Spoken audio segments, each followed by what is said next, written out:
সাহরি না খেয়ে রোজা রাখলে রোজা হবে কি না, চলুন ছোট্ট একটি ভিডিওর মাধ্যমে জেনে নেই। আসসালামু আলাইকুম ওয়া রাহমাতুল্লাহি ওয়া বারাকাতুহু।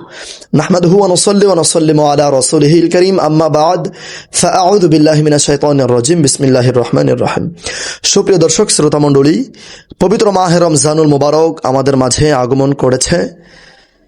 আমরা অনেকেই এই পবিত্র মাহে রমজানুল মুবারকের প্রথম কিছুদিন যদিও সাহরি খাই কিংবা সাহরি করে রোজা রাখি, বেশিরভাগ অনেক সময় অলসতার কারণে আমরা সাহরি না খেয়ে নিজের স্বেচ্ছায় সাহরি না খেয়েই পরদিন রোজা রাখার চেষ্টা করি, অথবা রাতে দেরি করে ঘুমিয়ে সাহরির সময় উঠতে না পেরে অলসতার কারণে ঘুমিয়ে থাকি আর সাহরি না করে পরদিন রোজা রাখি। তো এইভাবে রোজা রাখলে রোজা কতটুক শুদ্ধ হবে এবং রোজা হবে কি না, কোরআন ও হাদিসের আলোকে চলুন আমরা জেনে নেই। সবার আগে আসুন সূরাতুল বাকারার 187 নম্বর আয়াতের তাফসিরে একটি ঘটনা এসেছে পবিত্র মাহে রমজানুল মুবারককে ঘিরে। এই পবিত্র মাহে রমজানুল মুবারকের সাহরিকে উদ্দেশ্য করে আল্লাহ রব্বুল আলামিন কোরআনুল কারিমে একখানা আয়াতে কারিমা নাজিল করেছেন। আর এই আয়াতে কারিমা কখন নাজিল করেছেন, আগে হাদিসটি বলি, এরপর আপনারা সহজভাবেই বুঝতে পারবেন। বুখারী শরীফের 256 পৃষ্ঠায় একখানা হাদিসে মোবারক এসেছে, ইসলামের প্রথম জামানায় প্রথম যুগে ইহুদি নাসারাগণ তারা রোজা রাখতো ঠিকই, কিন্তু ইফতার করার সময় যদি তারা ইফতার না করে ঘুমিয়ে পড়তো, সারা রাত আর কোনো কিছু খাওয়ার বিধান ছিল না, সাহরি খাওয়ার কোনো বিধান ছিল না। পরদিন সারা দিন না খেয়ে থাকতে হতো। আবার ইফতারের সময় একমাত্র 23 ঘন্টা চলে যাওয়ার পর শুধুমাত্র ইফতার করার সময় যেটুক সময় থাকে, ঠিক সেইটুক সময় আধা ঘন্টা কিংবা 20 মিনিট, এইটুক সময়ের ভেতরেই খাবার খাওয়া অনুমোদন ছিল ইসলামের প্রথম জামানায়। তো ইহুদি নাসারাগণ তখনকার সময়ে তারা শুধুমাত্র ইফতারই করতে পারত, ইফতার করে ফেললে সারা রাত চলে যেত, আর কোনো খাবার খাওয়ার অনুমোদন ছিল না। আবার সারা রাত গিয়ে ফজর নামাজের পর সারা দিন গিয়ে আবার যখন মাগরিবের সময় হতো, ইফতারের সময় হতো, এক কথায় পুরো 23 ঘন্টা না খেয়ে থাকতে হতো। ইসলামের প্রথম যুগে কায়েস ইবনে সারমাহ আনসারী নামক একজন সাহাবী ছিলেন আল্লাহর রাসূলের। সেই সাহাবী সারাদিন কাজ করে ক্লান্ত শরীর নিয়ে ইফতারের সময় বাড়িতে আসলো এবং তিনার স্ত্রীকে বলল, হে স্ত্রী, আমাকে ইফতার দাও কিংবা কিছু খাবার দাও, আমি খাবার খাবো, খুবই ক্লান্ত লাগছে। তিনি বললেন, এখন তো আপাতত কোনো কিছু রেডি অর্থাৎ প্রস্তুত নেই, আপনি একটু অপেক্ষা করুন, আমি এক্ষুনি রেডি করে দিচ্ছি। তিনি অপেক্ষা করতে করতে হঠাৎ করে তাৎক্ষণিক সময় সাথে সাথে তিনি ঘুমিয়ে পড়েন, অর্থাৎ সারা শরীর ক্লান্ত থাকার কারণে তিনার ঘুম চলে আসে, তিনি ঘুমিয়ে পড়েন। কিছুক্ষণ পর তিনার স্ত্রী ইফতার নিয়ে হাজির হলো এবং তিনার হাজবেন্ডকে ডাকলে তিনার হাজবেন্ড ঘুম থেকে উঠে বলে, সেই ইফতার খাওয়া এখন আমার জন্য হারাম হয়ে গেছে, কারণ ইফতারের সময়টি একবার পার হয়ে গেলে, অর্থাৎ ইফতার আজান হয়ে গেছে, ইফতারের সময় হয়ে গেছে, সাথে সাথে ইফতার করতে হতো। ইফতার করার সময়টি চলে গেলে কিংবা ইফতারের সময় যদি কেউ ঘুমিয়ে পড়ে ইফতার করার পর আর কোনো কিছু খাবার খাওয়া জায়েজ ছিল না, হারাম ছিল। তারপর তিনি ইফতার আর করেননি। সারা রাত পার হয়ে যখন দিন হলো, দিনের বেলায় তিনি কাজে লেগে গেলেন। সারাদিন কাজ কর্ম করতে করতে অর্ধ দিনে হঠাৎ করে তিনি মাথা ঘুরে পড়ে যান।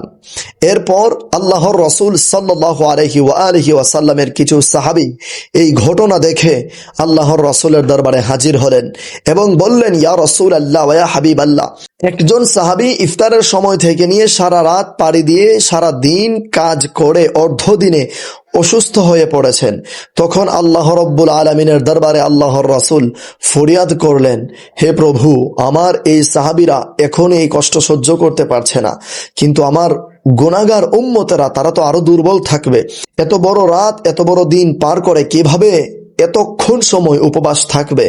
তখন আল্লাহ রব্বুল আলামিন আল্লাহর রাসূলের উম্মতের প্রতি দয়া দেখিয়ে একখানা আয়াতে কারিমা নাজিল করলেন। আর সেই আয়াতে কারিমা হচ্ছে, বিসমিল্লাহির রহমানির রহিম ওয়াকুলু ওয়াশরাবু হাত্তা ইয়াতাবায়্যানা লাকুমুল খায়তুল আবয়াদু মিনাল খায়তিল আসওয়াদি মিনাল ফাজর।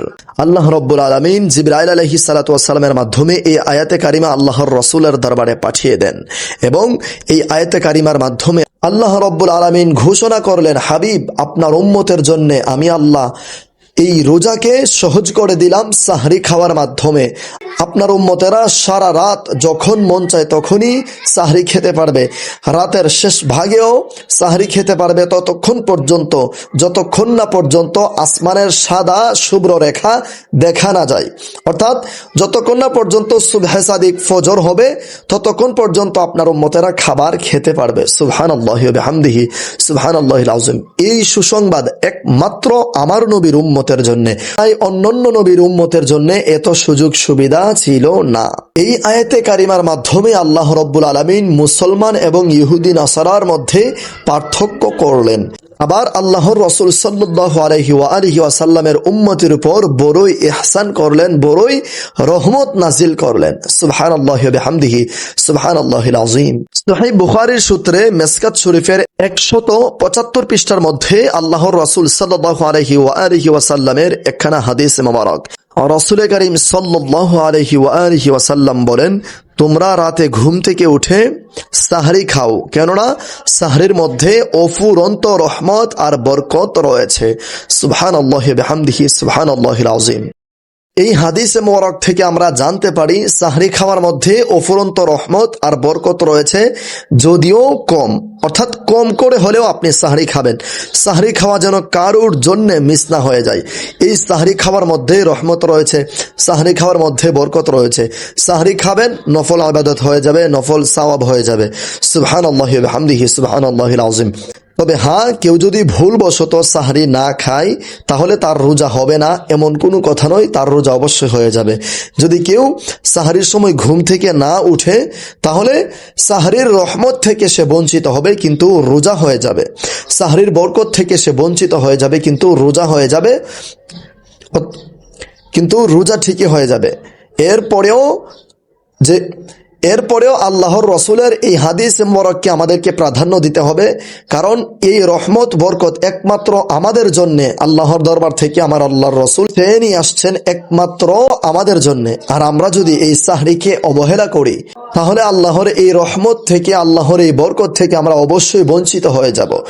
অলসতা দূরীভূত করে কম করে হলেও সাহরি খাবেন, এর মধ্যে বরকত রয়েছে। তবে কেউ যদি অজানাভাবে বলতে পারে না, যদি কেউ ঘুমিয়ে থাকে, সাহরি না করে, এরপরেও তার রোজা হয়ে যাবে। আর কেউ যদি ইচ্ছে করেও সাহরি না খায় তার রোজাও হয়ে যাবে, শুধুমাত্র সে সাহরির বরকত থেকে বঞ্চিত হয়ে যাবে। আশা করছি আপনারা সকলে বুঝতে পেরেছেন। আজকের এই ভিডিওটি সাওয়াবের নিয়তে, অন্য ভাই বোনদেরকে শেখানোর জানানোর নিয়তে প্রচুর পরিমাণে শেয়ার করে সারা বিশ্বে ছড়িয়ে দিন। আসসালামু আলাইকুম ওয়া রাহমাতুল্লাহ।